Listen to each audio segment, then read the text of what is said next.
and welcome to the Total Soccer Show. My name is Daryl Grove and I'm joined by a man who edits out nearly all of my sneezes. His name is Taylor Rockwell. Hello. Hello. It wouldn't be the World Cup if we didn't miss one edit.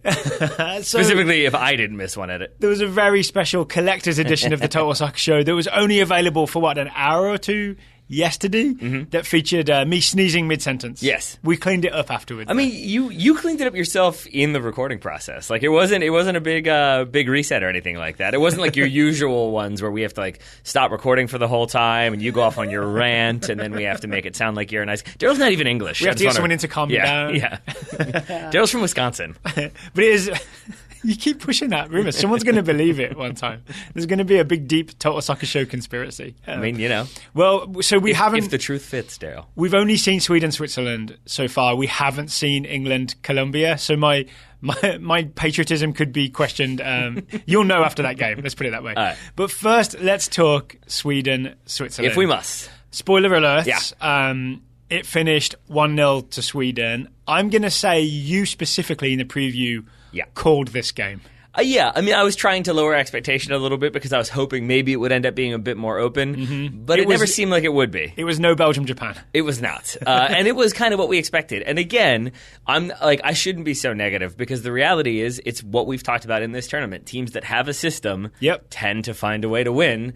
They both did, but Sweden's more effective on the day, even if it meant that they were pretty defensive and pretty bunkered for large stretches of the game. All right, here's my hot take. Sure. Sweden have maybe the simplest, most effective, and least interesting to watch system of any successful team at the World Cup. Yeah, I think that's definitely the case. You could theoretically make an argument, I think some might, that Uruguay have not been as exciting, but given But they go with Suarez and Cavani, and then you end up with, on the break, some sort of incredible result. Exactly, because they still have that next level talent in a few different spots that it kind of makes up for it. Whereas Sweden, I would say, are a more talented Iceland. Yeah, it's a slightly higher profile Iceland. So unfortunately, it doesn't have that fairy tale quality of them getting to the quarterfinals, but they are definitely there. Yeah, and again, I want we'll explain the system in a minute. We will, but I want to say, because I am about to be negative again, but I would say this is probably the most attacking we've actually seen Sweden, including when they beat Mexico the way they did.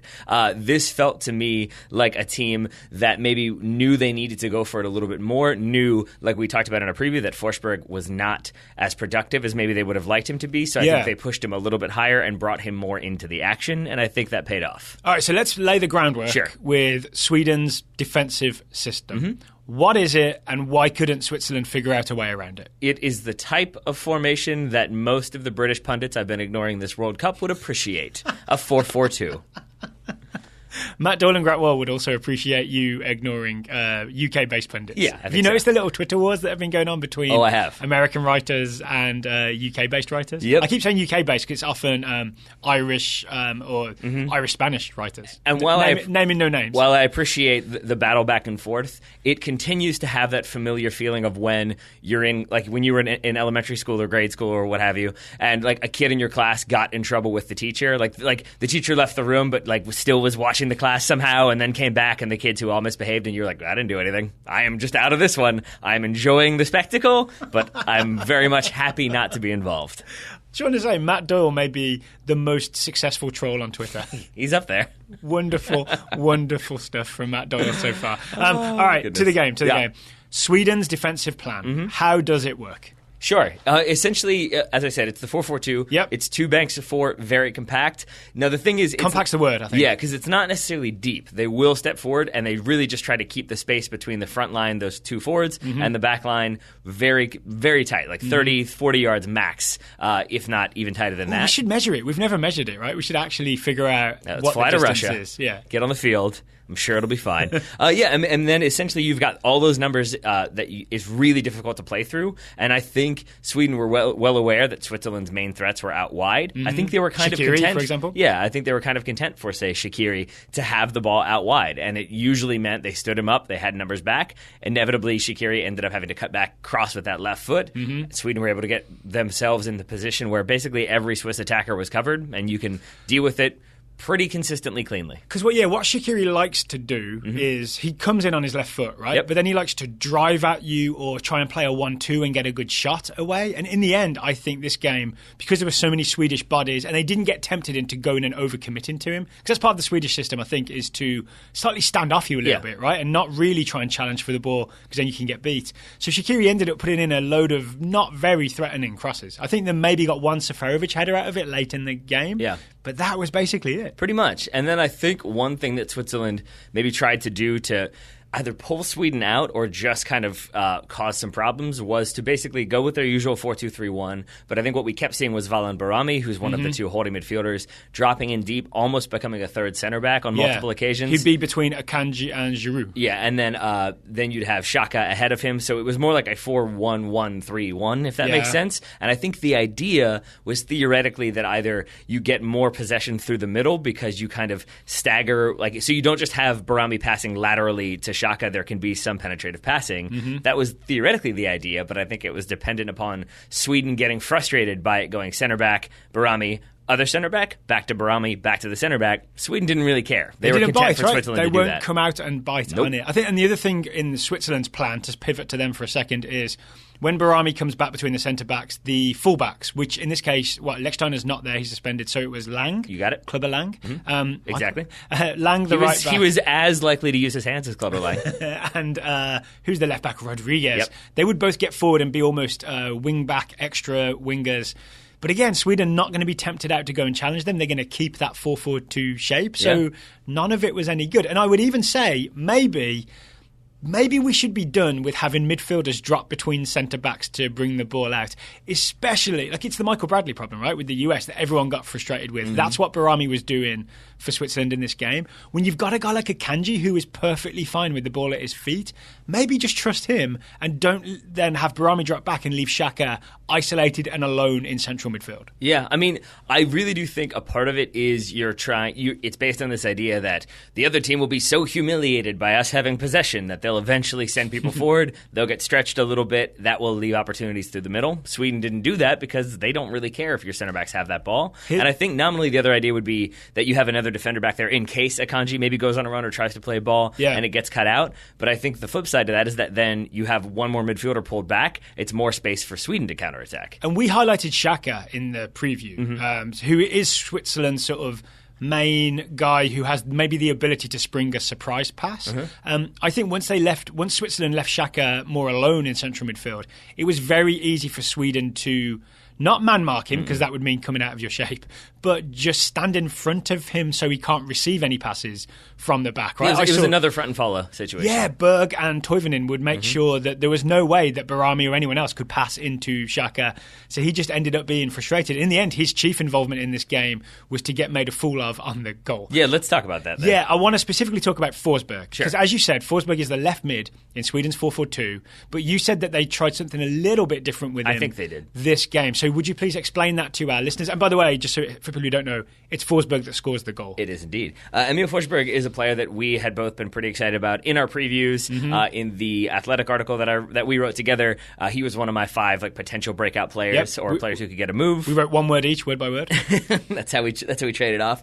And a lot of my enthusiasm for Forsberg was predicated on the idea that he would be the creative force for Sweden. That you had the kind of 2 big, strong target forwards, but he was the one who would be the creative player who would link attack and cause problems for defenses. We hadn't really seen that. But I think a big reason why we hadn't seen that is because he was out on the left side of that 4-4-2. He had a lot of defensive responsibility, and I think if you're the opposition, you can let him have the ball out wide. You can keep just one back, and it's always going to cause problems for him. Whereas in this game, I felt like he was routinely almost another central midfielder, and then he's able to not just combine with the other central midfielders quickly, but able to get involved on the ball far more frequently than he has been in other games. The way I would describe it is he kept his shape in the 4-4-2, did his job, was very, loyal and dedicated. But when Sweden had the ball, he started to move out of that left mid spot and live up to the number 10 on his back by doing some more interesting stuff in the interior. And that's how the goal comes about. It is. So shall we get to it? Let's do it. Because with Forsberg coming inside, it leaves basically space out wide for an overlapping fullback. In this case, it would have been Augustinsson, who we know can get some goals of his own. Ludwig van Leftback Augustinsson. But it's also another... That's such a good name. But the other thing it does is it makes Valon Barami just that much more distracted because previously it's two central midfielders coming through. He and Xhaka can handle that. But here you've got Forsberg coming in, who is also their danger man, basically, for Sweden. Yep. So Barami, the play comes down the right. It's Lustig with the ball streaking down the right. Barami kind of tries to cheat over there to help out. Then the ball's played to Forsberg. He tries to sprint back to help with Forsberg. Forsberg plays it wide to Augustinsson. And Barami... Is it not Toivonen? You're right. It's Toivonen, my bad. But either way, Barami continues to pursue that ball, and it's basically him trying to... He's very dedicated at chasing. We'll put it that way. But because he's then chasing and then reacting, he's not really aware of what's happening. So when the ball goes back to Forsberg, Barami's now out of position. It's sort of a 1v1 situation with Xhaka. Yes. And then it's that lovely little feint, that little fake step that totally sells Xhaka. I thought Xhaka had slipped on the grass or lost his footing or something else like that had happened. It's all Forsberg, isn't it? It's the feint. Does he fake the shot or just fake receiving the ball? Both. I don't think he touches the ball until he shoots, but he lets it run across his body, and then he shapes like he's going to shoot. He does that head down. Yeah. Maybe even throws a little bit of a head fake, a shoulder fake, and so Xhaka goes to block it, essentially. And he's shaped to block, right? He's doing almost a David De Gea block shape. I think he goes to ground, doesn't he? So it's one of those where he doesn't leave his feet, but he definitely significantly reduces his ability to be mobile and react. Yep. And then because Forsberg hasn't taken a touch, he continues to let it roll across, so then he just shuffles with it and then gets that shot off from a less obstructed angle. It's a perfect shot that was absolutely unsavable, 100%. And it rockets into the top corner. Is that what happens? Manuel Akanji, my new favourite defender, is not at all involved or not at fault. End of story. Let's move on to the next segment. It is a goal for Forsberg, as you said. It does go off of Akanji, and that is the reason why it goes in the back of the net. And it wasn't going in at all. It was very likely going to be saved by Sommer. It looks like it's going right to him, and he was already kind of dropping down to collect it cleanly. Then it takes that deflection and goes in. So if nothing else, we can credit Akanji with saving us from another 30 minutes before inevitably this game went to penalties. That's how great Akanji is. Yep. He prevented another 0-0 draw. Yeah. I'm very sad for Akanji to be out of this World Cup, but I do like that he had some great performances in there. Yeah, well, things always looked like an uphill battle when it was him and Giroud starting in the back. Johan Giroud. And then I think... To be fair, Giroud did nothing wrong. I know a lot of Swiss fans were worried about Giroud starting because Cher was suspended, but Giroud didn't do anything particularly wrong, right? He didn't do anything particularly right, in my opinion, either, to help with things. But at least he didn't get a red card, which did happen at the very end of this game. I forgot about that. Yeah, it was a dog-so situation, as both commentators, John Strong and Stu Holden, yelled at the same time. Denial of goal-scoring opportunity. Yes, and this was Lang, as we said, deputizing for Lichtsteiner out on the right. It's basically Switzerland chasing the game, push everybody forward. It's a breaking opportunity for Olsen, who gets a little bit of a shove in the back. Berg, because it's outside the box, even before they knew it was outside of the box, they got the red card because he wasn't trying to play the ball. He was not. It wasn't much of a foul either. It's kind of a lame foul, if you ask me. I say take him down or don't touch him. I think don't touch him, because it seems like Olsen was maybe a little bit nervous by the situation and aware that he could kill the game off completely, and I think was going to lose that ball no matter what. I think Olsen was aware that he could not kill the game off and sort of panicked a little bit, right? Yeah. Lang bailed him out. He did, and I think that, I get why you would do that in the moment because you're trying to save the game, but even then it was 15 seconds left when that foul happened, so it wasn't going to impact the game that much. I would say, though, I did enjoy a lot of what Sweden did, from a cynical standpoint near the end of the game. Because it wasn't a lot of laying on the ground pretending to be hurt, but it was a lot of effective time wasting. And I thought it was telling, given that we saw in the Germany game, Guidetti comes on as a substitute, drives the ball forward, has an opportunity to kill the game, takes a very low percentage bad shot. Germany come right back down, get the free kick, leads to a goal. Oh, that's a famous Toni Kroos goal. We have not seen Guidetti in this tournament since then. He's in timeout. And we saw Sweden do a pretty good job of killing this game off. Yep. The lone exception being maybe that free kick at the very, very end after the red card had been given. But even then, I think we knew, regardless of when this, as soon as this kick is taken, the game is over. And also, if you think about it, there's maybe 3, maybe 4 people forward for that free kick, where normally you'd have 8 people forward. That's true. Sweden very much under-budgeted deliberately for that free kick. Yeah.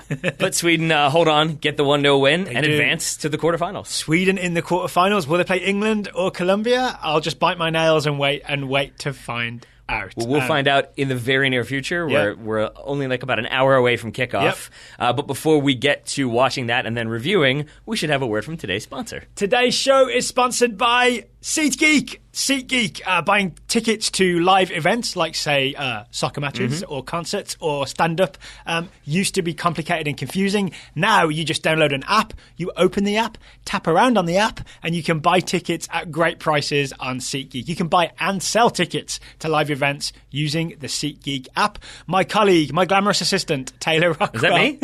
Taylor Rockwell. Am I the Vanna White of this operation? Exactly. Has searched through the SeatGeek app and found some upcoming events. Wait, but if I'm Vanna White, do I just point to my computer screen? Is that all I do and then spin it around? That's why Vanna White does not have a podcast. Oh, that makes sense.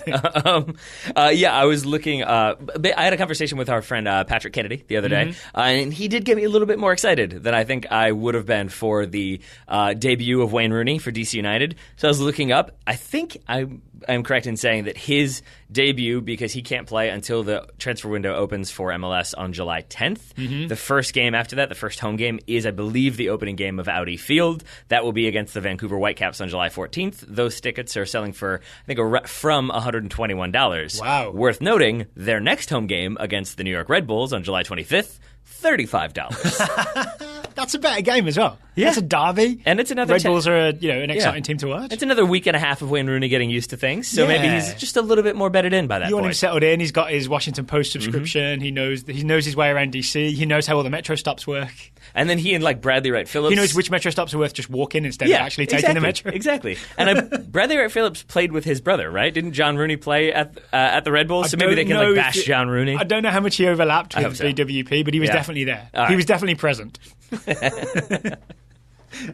Rooney's debut is expensive, but you can get $20 off with the TSS discount using SeatGeek, or you can get it very inexpensively if you go to that better game 2 weeks later at Audi Field. Yeah. Here's how you do it. How do you do it? You download the SeatGeek app. Okay. You click Settings. That makes sense. You click Enter Promo Code. Clickable. You enter the promo code TSS. Enter it. TSS will give you $20 off your first SeatGeek purchase. There we are. So thank you to SeatGeek for sponsoring today's program. Now, Daryl Grove, let's get to England, Colombia, or should I say Colombia, England. Well, we watched it. We did. And throw that albatross out of here. We did it. The albatross that I think we said was tied around the neck, which is a weird thing to do with a bird, but we don't even need to worry about it because it's not here anymore. The rhyme of the ancient mariner. Oh, I'm aware. Yeah, you're aware. I'm aware of rhymes and mariners. And the ancient penalty kick curse. Of course. Has hung over England since 1990. Which Fox were very happy to be able to roll out their package of all of the misses and all of the sadness. I like Rob Stone. Genuinely, we've had him on the show, right? Yep. I enjoy his presentation. This is the first time I've swore at him during this tournament. I called him a rude name. Because I didn't want to see that. I didn't want to see that. He did, I know we're going to kind of be all over the place with this one, at least to start, but he did give us one very interesting tidbit, though, before the shootout actually started, which was that Southgate, I guess, had made England practice the penalties by having the taker tell the goalkeeper where they were going to be hitting it. Yes. Because that makes you, fine-tune that accuracy, and I really do think that showed with all 5 of England's penalties. Should we get into the penalties, then? We'll do this not necessarily in chronological order, because penalties are the most important thing. Yeah. You made beautiful notes, Taylor. I think this is your crowning achievement of note-taking, because while I was pacing around, chewing my own fist in the background, you managed to sort of pinpoint, almost like an on-screen graphic, but with pen and paper on yellow legal pad, where exactly England and Colombia put their penalty kicks. I did. And what does the graph show? Well, first of all, it shows my nerves as well. I really did do this just to keep myself occupied. But there's one, I think, when Trippier steps up, and if he misses, then England lose. Yeah. The arrow I drew to indicate where Ospina dove was very shaky. So I was pretty nervous. But it shows Ospina dove the correct way 5 of 5 times. So Colombia did their research. But again, I think that speaks to how disciplined the England players were in terms of where they put their shots. 3 to the very bottom left corner, 1 to the relatively top left corner, and then Jordan Henderson's to the right corner, which again, it's a well-hit penalty. It's just a phenomenal save from Ospina. The point being, England went a way that maybe Ospina knew because he went that way, but they hit it so hard and so accurate and so into the corner that 4 out of 5 were unsavable. Yep. This is the first time I feel like England have I'm not going to say we figured out penalty kicks because there could be another shootout, right? I mean, we beat Spain at Euro 96 on penalties, then lost to Germany not long afterwards. But at least it feels like there's a plan. This represents what I've been feeling about this England team the whole tournament. It's a team with a plan. It's a team that's done their homework and can step to the penalty spot not feeling like it's a lottery, I'm just going to try my best. Worst case scenario, I'll get a pizza advert.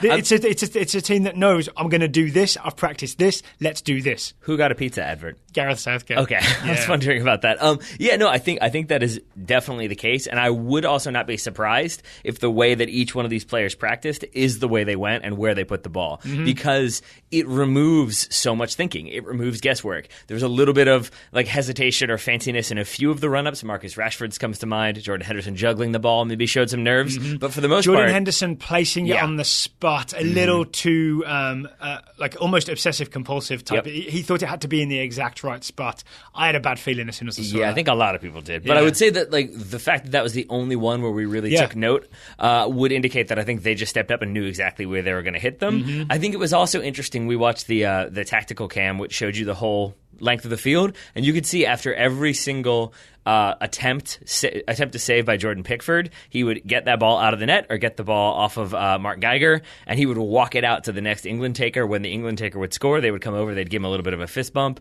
It felt like it was a very connected team in that penalty shootout. Do you think that was the reason for doing that, to just make sure Pickford is a link to the players that are walking up? It's almost like, because you have to leave the halfway line where all your teammates are, and you walk towards the penalty spot, and normally it's just you and the ref. It's a long walk. It's a long walk. I think maybe having Pickford meet you halfway and give you the ball halves the walk in terms of the loneliness. I might be reading too much into this. It also could be that England have prepared so much for this that they've decided this is a way we can do it to just ease the psychological pressure just a little bit. We're probably reading way too much into this. I'm fine with it because that's what we do. I would even take it to the extent that Pickford takes the ball out there. He does not hand it to them. He doesn't put it in their stomach and say for England. He throws it for the Queen. He tosses it to them. And again, I think you could make the argument, and I will, I guess, that just throwing it to a person, if they're in their head and they're really nervous and they're thinking about it, having to stop and catch the ball, it takes you out of that. It's more than just being hey man, go score. It's sort of like tossing the ball and being all right, get it done, and then walking away. It just kind of resets the mind a little bit. It's a bit of a casualness to it as well, right? Yeah. Because it wasn't he then walked them to the penalty spot like a parent dropping their kid off for daycare. It was definitely just here's the ball, do what you will. And they did what they would. So anything else on the penalty kicks?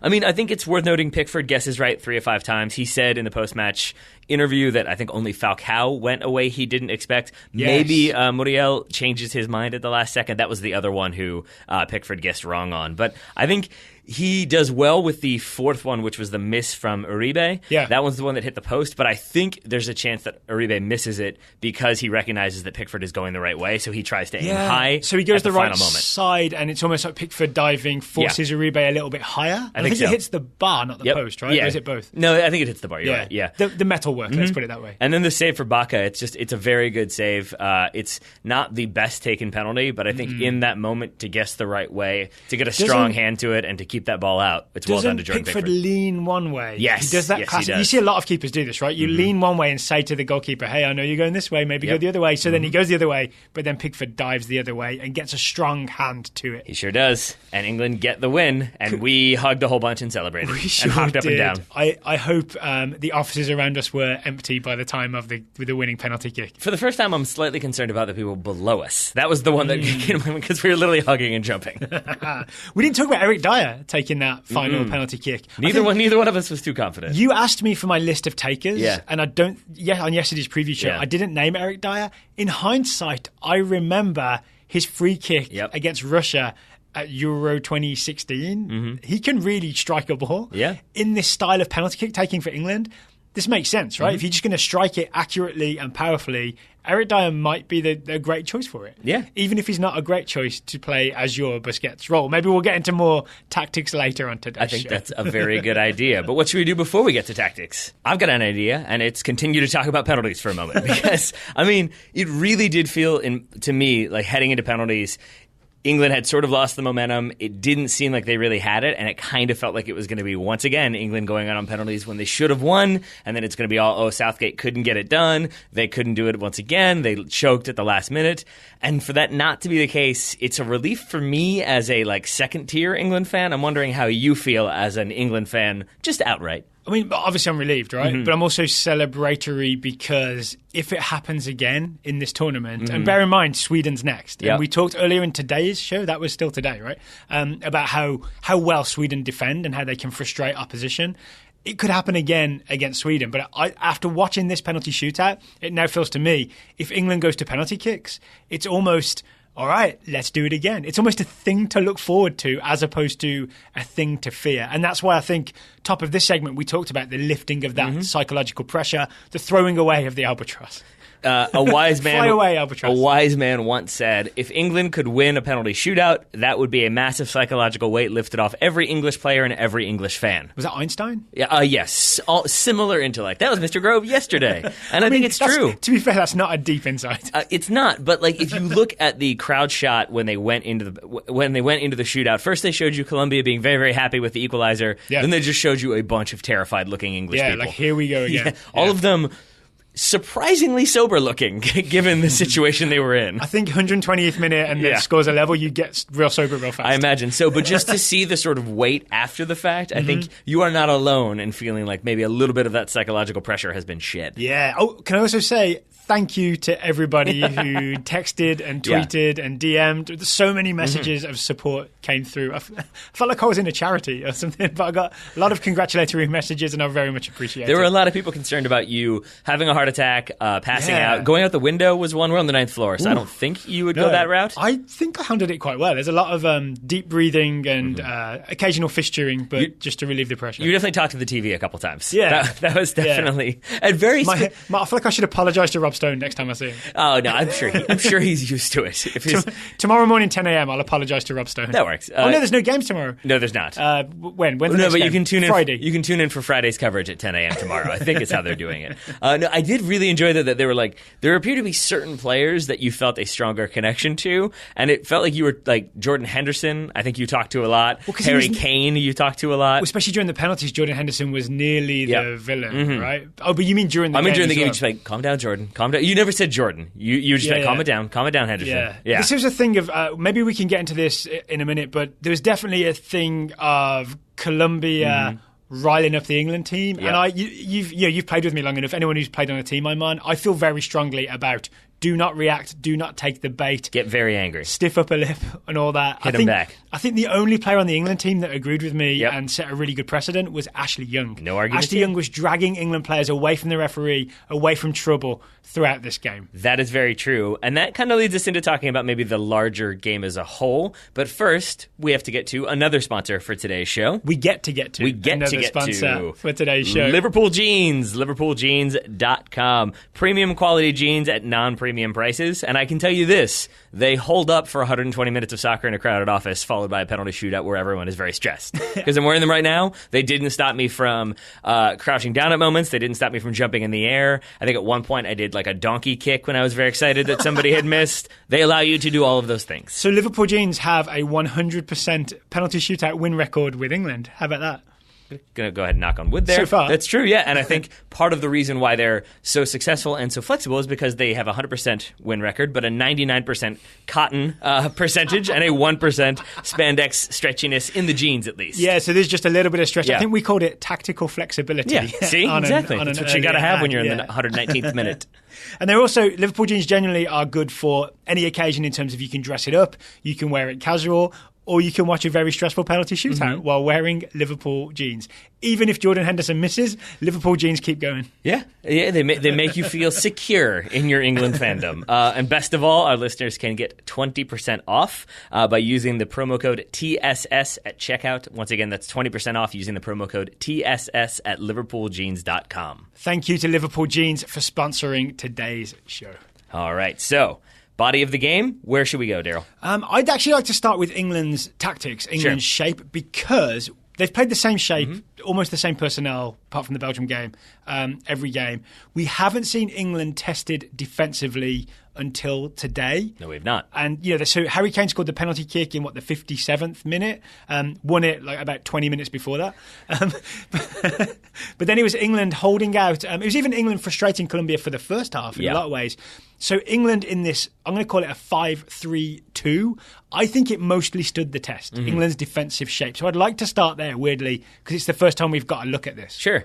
I'm happy to start there, but I'm going to start there by talking about Colombia. Yeah. Because Colombia, no James Rodriguez, obviously, was not even eligible to be a substitute due to his injury. Yeah, his name was grayed out on the screen, It right? sure was. So they came out in a 4-3-2-1, 4-3-1-2. Christmas tree. Colombian Christmas tree. It was 4-3 Quintero and then Cuadrado sort of being all over the place, and then Falcao is how I'm going to put that. And I genuinely think that was designed to sort of focus on trying to create opportunities and overloads through the middle, because you have England in that back five that allows them to be stretched across from one side to the other. Yeah. You've got the three in front, theoretically. But I think really Colombia were trying to find ways to create overloads in the middle to then basically split the seams and find Falcao through on a nice little through ball, or get Cuadrado 1v1. He could take somebody on, get by them, get a shot off. Because they looked happy to leave just Falcao up against three England centre-backs. And then, so the overload you're talking about is that England have three centre mids and Colombia theoretically have five midfielders between the three defensive ones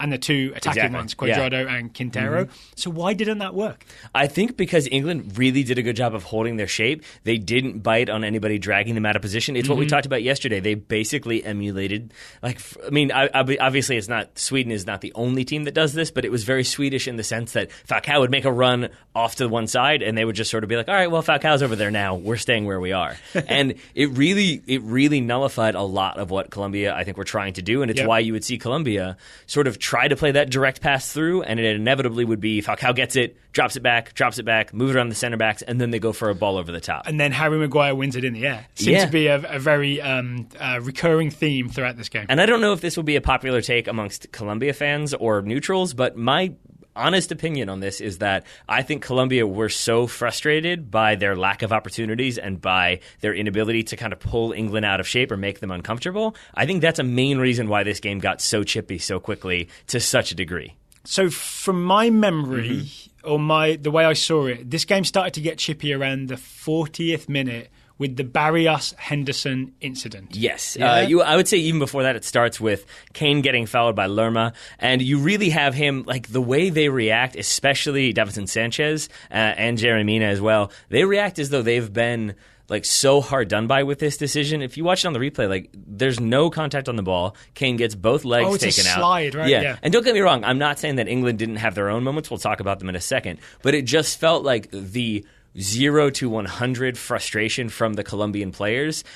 Look, I know some people didn't think Mark Geiger had a very good game. I thought there were things he could have done better. On the whole, I thought he was okay. Yeah. And so it felt to me like it wasn't a justified reaction of he kept getting stuff wrong. He kept calling stuff against Colombia. Eventually, it's going to boil over. It felt like they were frustrated by a lack of opportunities, and it led to them getting really frustrated and taking it out on Geiger. So the Taylor thesis here is England's 5-3-2 shape that frustrated Colombia and they wouldn't get pulled out of it, and they wouldn't let Colombia have any chances. And Radamel Falcao is ploughing a lone furrow. Yeah.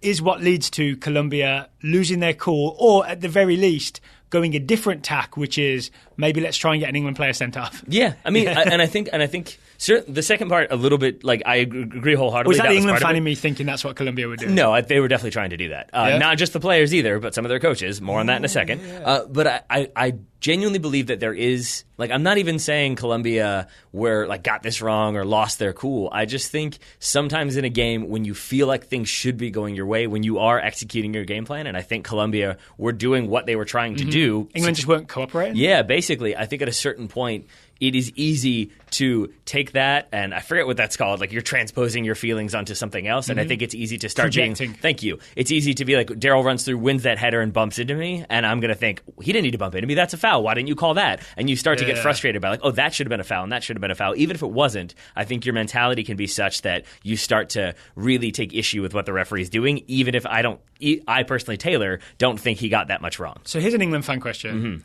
Why wasn't Barrios sent off for the backwards head. We didn't figure this out with Materazzi and Zidane, right? But it's a head into the chest, so that's still kind of a headbutt, right? But then Barrios lifts his head up and catches his head on Henderson's chin. Yes. Why wasn't that a red card? Why isn't that striking to the face? So I thought it was at first. I genuinely did think that should have been a red card. He knows what he's doing because it wasn't just the head to the chest and then the head to the chin. It was the Paul F. Tompkins joke of immediately breaking eye contact is not a good way to show. Like if you're accused of something and you didn't do it, you keep that eye contact and you defend yourself. But when you're like, no, I didn't do that, and you look away. You walk away. Yeah. He definitely knew. I've made a mistake here. I think though, Jordan Henderson, even if it should have been a red card and it was head-to-head, and like you go back to, sorry for going off topic, but you go back to like Pepe getting the red card in the last World Cup, it's not like he headbutts Thomas Muller. He just goes head-to-head, but when you lead with your head, that can be considered a headbutt. I think it was... That's what Barrios kind of did. It is. I think it's similar to the Neymar decision the other day. It's Jordan Henderson makes too much of it. If Jordan Henderson... So he oversells it. I think if Jordan Henderson just like really does fall back and acts like what just happened... Maybe they go and look at it again. You had Harry Maguire signaling to the... Well, everybody was snitching in this game. But signaling to the bench. I bet if you check Harry Maguire afterwards, he's got some stitches. he may. But I think it might have been enough there that like the ref would have... They would have said, hey, he just headbutted him. The VAR people would have taken a look at it. And I really do think that there's a chance that the VAR officials took a look and said, yeah, there's a little bit of contact. It's certainly not enough to justify Jordan Henderson falling on the ground and grabbing his face. So it's kind of like Neymar. That's what I'm saying. Yesterday with Leun. Yeah. Right? Was that yesterday? Yeah. So Leun does step on Neymar's ankle, but because Neymar rolls around... Yep. Maybe they don't want to go full red card and reward Neymar for his overreacting. Yeah. So basically what we're saying is Jordan Henderson is Neymar, which makes me confident England could win the World Cup. Well, there you go. Yeah. but I mean, from then on, it really did kind of devolve at the end of the first half. When halftime is called, we tweeted this. A lot of other people made this point that as Raheem Sterling is jogging off, I don't know who the Colombia coach was. It obviously wasn't Peckerman, but it was one of the assistants. Coach, yeah. Kind of, Sterling is running by and he turns and bumps Sterling with his shoulder. The fourth official sees it, and the coach definitely points to his shoulder. Is like, I've been struck. He just ran into me. He deserves a talking to. Here's what I think. I think that Colombia assistant coach reads the British tabloids. He gets the Daily Mail and the Sun and the Daily Express. And what, he just thought like this one can be got at? Oh, he's read all those stories and he thinks that's who Raheem Sterling is. He found out that Sterling is not that guy, right? Sterling did not react. Sterling just very calmly, very sensibly kept on walking. Yeah. And again, I want to say, like, I'm aware that I am pretty much like I am rooting for England. I'm not saying like they're my favorite team, but England is the team I've been rooting for throughout this World Cup. So I'm aware there's bias there. Same for you. Because there's a danger with it. We turn this into heroes and villains. Yeah, right? 100%. And I think it is worth pointing out maybe the Jordan Henderson overreaction. Well, there's that. So we're and not then all in. Jordan Henderson, I think it's when they get the penalty decision or in the free kick leading to England's penalty, he definitely throws that head back, and he could have been in for a booking himself. It's more subtle than what Barrios did, but it was less clever. It was dangerous. He should not have done that. I was very disappointed with that. As I said before the ad break, I'm a big fan of be the bigger team, be the calm team, focus on what you're doing, don't react, don't talk to them, don't do anything. Yeah. And he did something. He did. He got a yellow for it, right? He's lucky he didn't get a red for that. He is. And I think he benefited from the fact that so much other stuff was happening in that moment. And I think I can't remember if it was Mina or Sanchez, but if whoever it was, if one of them had really chose to make a big deal out of it, it could have been a bigger deal. And I think they kind of did what I said he should have done. Wasn't it Mina he did it to? Yeah. And spoiler alert, it's Henderson loses Mina on Colombia's equaliser. Yes, Henderson could have been the big loser of this day, especially if he'd hit the failure penalty kick. Yeah. That would not have been great for him. But instead, that's not the case. But before we get to that, we should get to how England take the lead. And I think you had the point that the sequence of play that leads to the penalty is indicative of how the second half went.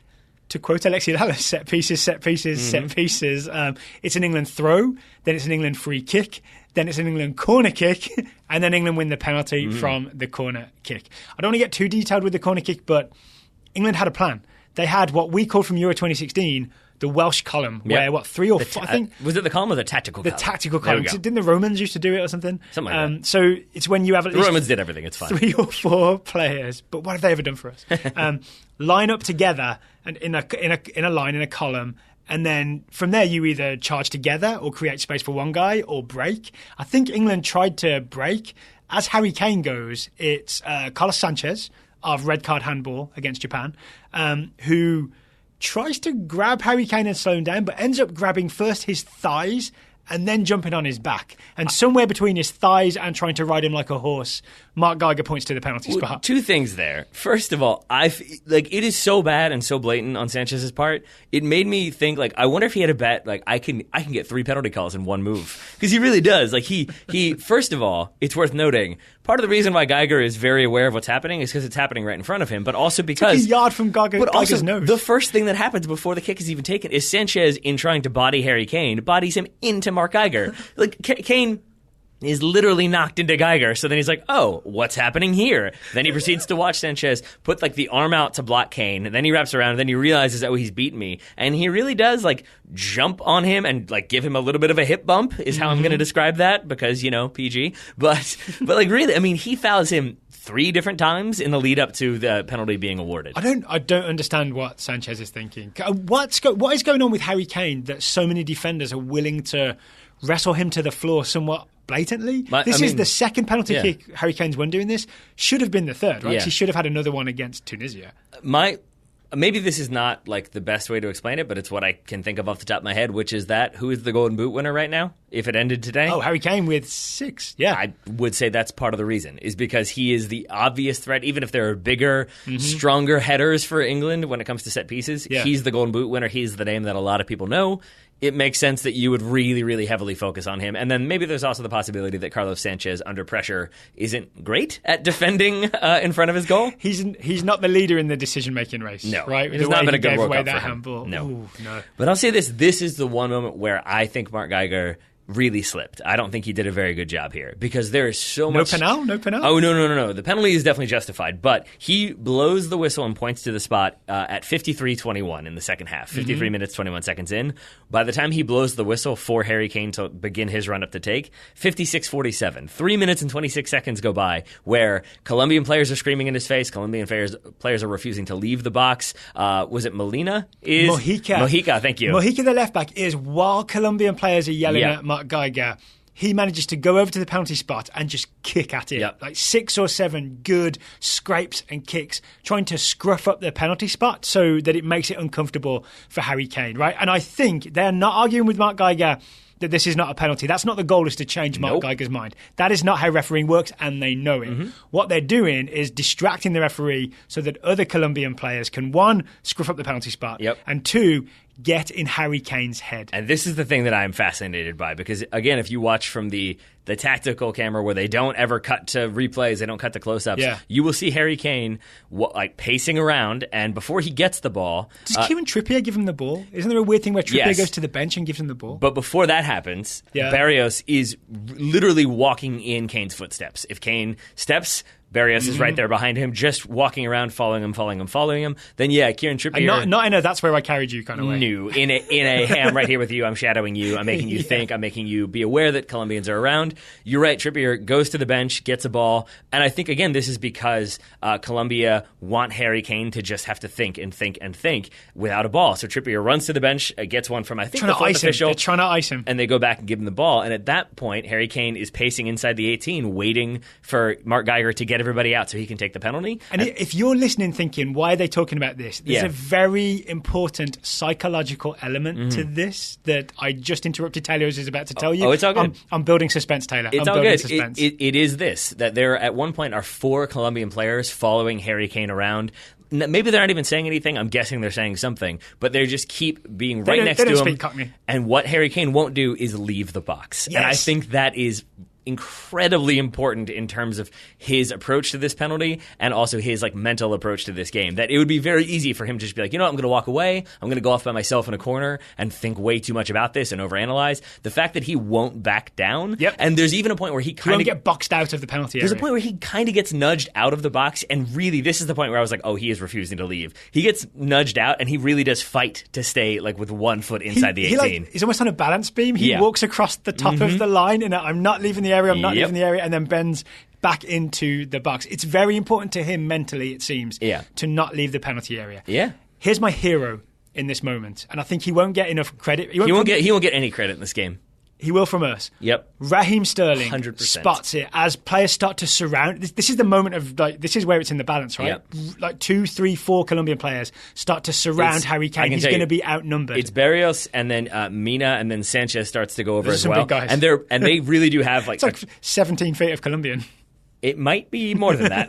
But yeah, there's 3 of them standing there, and they've kind of got him like surrounded. Yeah. And Raheem Sterling is the first one to... He clears about 10 yards to get in there and block him off. And then I think also Dele Alli steps in too. Yep, and then they start to form a wall. But Raheem Sterling is on the spots it. He triggers this whole thing where for the minute or so before Kane gets to take the penalty kick, there is a wall of England players blocking any advance of Colombians towards Harry Kane. So Harry Kane can just very calmly stand there with the ball thinking, I'm in the area, I'm going to take this, you guys can't get to me. Yeah. Have we overanalyzed this, or is this important? I mean, I really do think it's important, because if Colombia are like tearing up the penalty spot, if he's overthinking it, if he doesn't have the ball and he's trying to find the ball and he's kind of panicking, and then I feel like we've seen this before, is that Ospina then could get the ball and hand it to him, and then Ospina stands in his way, which he did several times. Eventually, Geiger had to tell him, stand on your line or it's going to be a card, because Ospina kept coming off to talk again.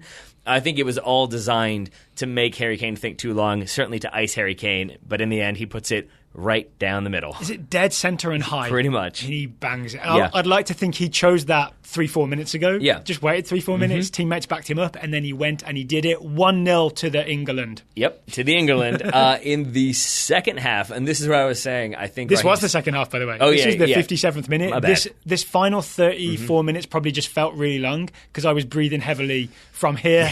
till the end of the game. We both were. Yeah. It wasn't just you, is all I'm saying. But as in, it wasn't you just sitting in the back of the room there was no hyperventilating. But it was, I think, Raheem Sterling. I just wanted to mention him one more time, because he is doing so much off-the-ball work to try to pull defenders out of position. This is as England are defending the lead. The one chance, I think, the one semi-clear-cut chance England get, where I think it's Jesse Lingard tries to square it for, I think it's Harry Kane in the middle.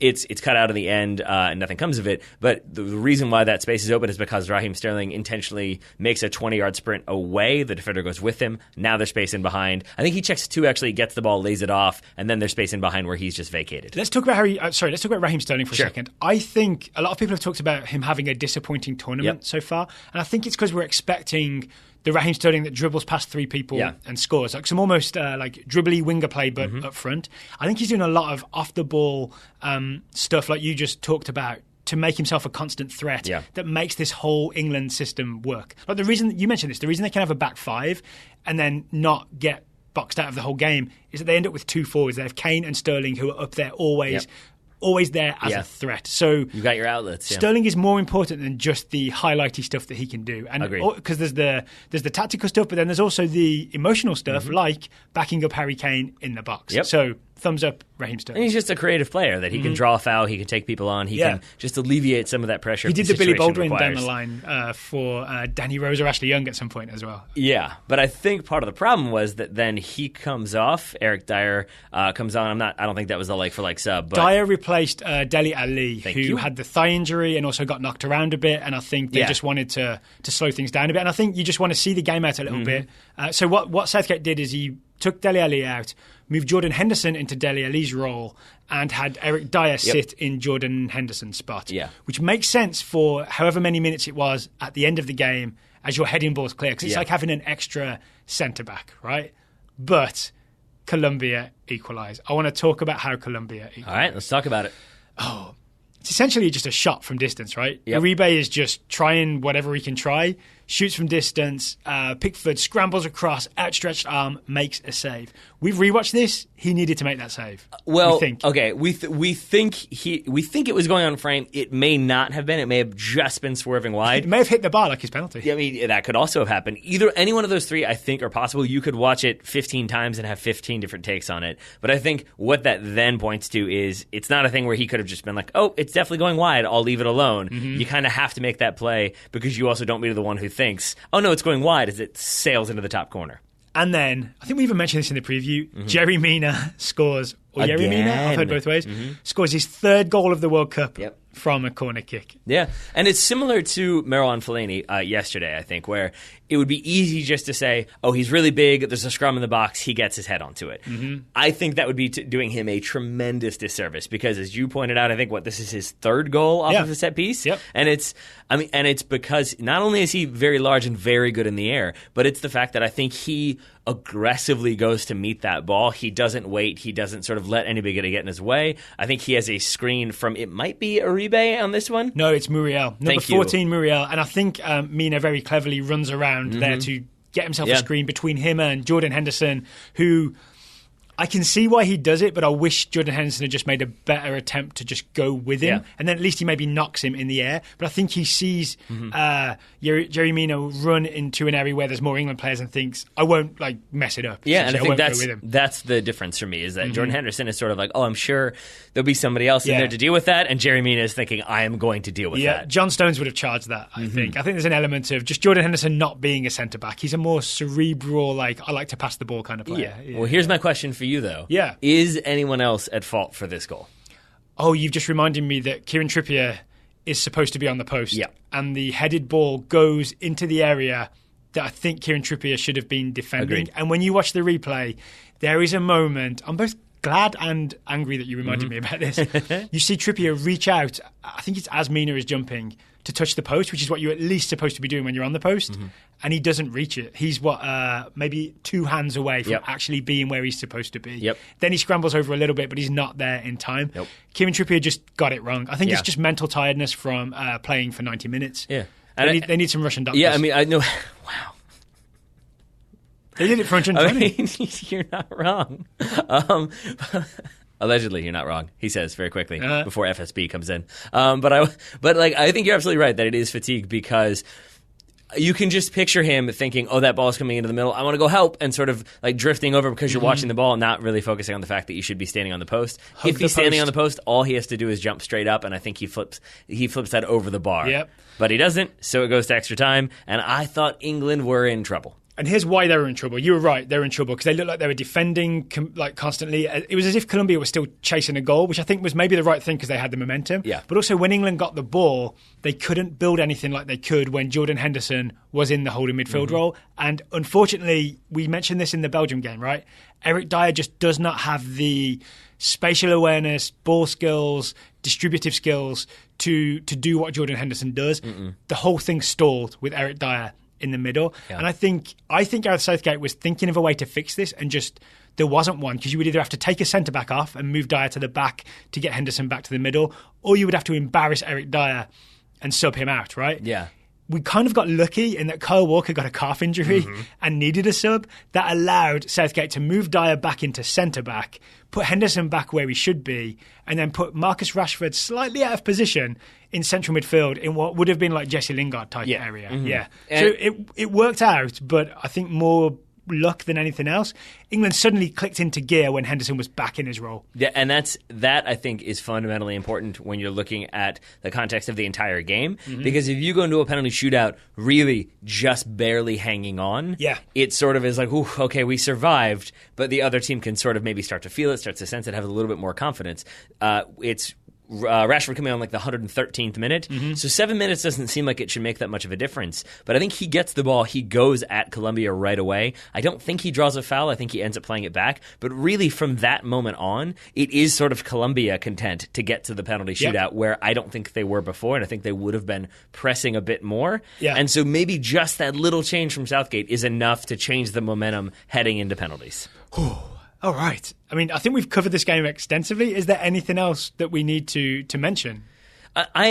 I'll say this, I am sort of sad to see Colombia go, because we've seen them in a variety of tournaments over the last 4 or 5 years. That said, I was surprised by how much I did not enjoy them today. I think it's because of those off-the-ball fouls. Yeah, it certainly is. And I think it was not having James Rodriguez was certainly a major flaw in their game, or deficiency in their game, what have you, weakness, because I think if he's there, England have a much more difficult time defending that kind of more fluid Colombia attack. I would enjoy this game with James in it. Yep. I think it's a very even matchup. I think it's a potentially really exciting game with James in it. I would have liked to see this game with Quintero playing the James role, which is what they did in the past, right? Yep. But instead they did this 4-3-2-1 thing where Quintero isn't allowed to just be a roaming playmaker doing whatever he wants and everything's built around him. They never... I would have liked to see, I guess not because I wanted England to win, but when that 4-3-2-1 wasn't working, instead of just getting frustrated and going to the fouls, I would have liked to see Colombia change it to a 4-2-3-1 and let Quintero do his thing. Yeah, I agree. But they didn't. He's a delightful player. He is. Yeah, and reverse passes and all that. Almost made it through the whole game. I think he, I can't remember if he subbed out towards the end. Yeah, and didn't end up getting to take a penalty as a result, so I feel sad for him. But he would have reverse passed his penalty. Well, there you go. But in the end, England get the win, advance to meet Sweden in the quarterfinals. We will be back to preview those quarterfinals later in the week. Not today. So there are, 2 days off? There's no soccer for the next 2 days. We are back on... Strangely, I feel like there's Europa League qualifying if you want to go that route. You're not even joking, are you? I'm really not. There actually is. There may well be a Europa League qualifying tomorrow. So we're going to take off July 4th, spend some time away from soccer and probably each other. I've had enough of you. Oh, dear. But maybe let's go hang out after this. We'll be back on Thursday, the day after July 4th, with a special interview with some friends of ours who are stand-up comedians. Most people who've been listening will know what that show is about. Who could it be? Who could it possibly be? And then on that show, we will have previews of the very first quarterfinals, which based on Taylor's eyeline, I think he's looking up right now. No, I'm looking up to see there are no Europa League qualifiers tomorrow. Unfortunately, they resume on July the 5th. So you've got that to look forward to on July 5th. Then on July 6th, on Friday, Go Bohemians. You've got Uruguay versus France at 10 a.m., Brazil v. Belgium at 2 p.m. Then on Saturday at 10 a.m., you've got Sweden v. England. Then at 2 p.m., you've got Russia, Croatia. That's it. That's all the quarterfinals. That's it. The World Cup's coming towards an end, isn't it? I mean, we've still got some time. Don't worry. Don't worry. All right. So lots of soccer to look forward to. But Taylor Rockwell, thank you for taking the time to talk to me today and to watch that penalty shootout with me. Right back at you, buddy. Good hugging you. Listeners, thank you for listening, and we'll talk to you again on Thursday.